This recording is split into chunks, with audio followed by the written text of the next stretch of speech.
up Pastor Brad because we want to share with you one specific miracle that took place in this last week that was kind of wild. Pastor Brad and I both attended our Guatemala trip. Yep. First time we went on a trip together in 9 years, and it was 9 years since I've been in Guatemala. And God did something really incredible and amazing there. You want to talk a little bit about that? So it was a great week. You know, we were able to put shoes on kids' feet. I think maybe 600 pairs of shoes. It was awesome. And really had a great week and had some really cool moments. But we are kind of done with the week. We're tired. You know how it is. We've just really been full of energy and a little sleep. These kids don't sleep at night, and I wanted to kill them. Anyway, so we're headed back to the airport. We're going for Saturday morning, and we're traveling back. And on the way to the airport, some of us are checking the flight, and we realize that it's being delayed. I'm like, okay, you know, flights get delayed, you know. So we get to the airport, and sure enough, it's like 2 hours, but it kept growing. The delay kept growing. It's like, oh boy. So it's about a 2-hour delay when we get into the airport. And I think it's because our incoming flight's coming from Chicago. And I'm thinking it's probably because it's bad weather in Chicago and the plane needs de-iced. It's like 75 in Guatemala. And like, suckers up there in Chicago, you know, it's like 1 degree there.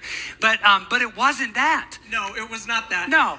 Backstory, 2 days before this flight debacle took place, Guatemala is surrounded by dormant volcanoes, and one became active. And that was super cool. And it wasn't anything crazy, but we kept on seeing these puffs of smoke, and that was awesome. Yep. Well, the reason they delayed our flight was because volcanic ash was in the air. Yeah. And the plane could not come in. Every airline except one. What airline was that, Brad? Spirit. Spirit Airlines. Spirit doesn't care about ash. Still flew in. I guess you get what you pay for, right? Yeah. And you would think that we would have spent the money on Spirit. No, we flew United. We love your kids. Oh my gosh. So American is canceled, United is canceled, Spirit's flying into the ash. You know, no one cares. They got no problem. Oh my gosh. So we're sitting there, and finally the plane is headed into Guatemala. It finally lands. We get on the plane. It takes off. You know, now we're going from Guatemala to Houston to catch our domestic flight over to Vegas. And as we're traveling, we're realizing that connecting flight is getting, and people are like, nope, not gonna happen. I mean, the whole team is losing its morale. I'm like, guys, it's gonna happen. We're gonna make this flight, you know? People are saying no. Other connecting flights are canceling. And then one of the people on our flight had paid for the in-flight, Wi-Fi. And they got the notice that all of our tickets had been canceled, and our new flight would be a 24-hour later. So we'd have a 24-hour layover in Houston, and my kids were already tired. I already wanted to kill them. I couldn't imagine like 24 hours in an airport with them. I'm like, guys, it's gonna be okay. It's like, we are gonna make this flight, right? So we all circled up on the plane. We made a plan. We broke up into groups of 5 with each leader, and we sent Barbie just like sprinting through the airport to go hold the plane, because if anyone could hold a plane, it'd be her. And we said, be prepared to make a scene, Barbie. Yeah, make a scene on the plane. Even if you're on the no-fly list after this, like, you just get to that plane and you do not let it leave. We needed to see your commitment, Barbie. And so she runs through. We get off the plane, and we look like the McAllisters from Home Alone, just sprinting through this airport. By the time we got to the gate, we had 20 minutes. 20 minutes. 20 minutes through customs. And if you've ever traveled with kids and gone through customs specifically, it's fun, right? No. So we are flying through there. We hit the giant area where you have to go through, like, get your passport. Yep. And the line is huge. Yep. Right? We're like, how are we going to get? And then all of a sudden Barbie says, hey, there's an app. Download the app and you can go to this short line. So, like, with military precision, my entire team, like, downloads the app, uploads their photos, uploads their passports. I'm like, I've never seen kids be more locked in. And like, we just felt like we had to keep going. Like, don't give up on the plan. Don't give up. Keep going. We get up to TSA, and our kids' bags are getting pulled left and right because Guatemalan TSA was like, I don't care, take this liquid. And U.S. does not care for that. Knives are coming out. Machetes are coming out. Like, what are you kids doing? Buy that? No. Anyway. We get to the gate, and Barbie's at the gate, and she's like, is there anyone I can talk to hold this flight? I need 20-minute delay. That's all I need to. And they're like, no.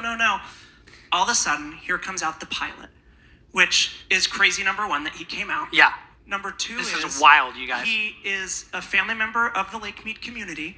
Not only that, he's a dad of one of our girls on the team. How crazy is that? Was not supposed to fly that flight, picked it up, and then asked his wife, what team or what flight are they on coming home tonight? And he delayed the plane 30 minutes for us. So guys, let me say this to you. Yeah.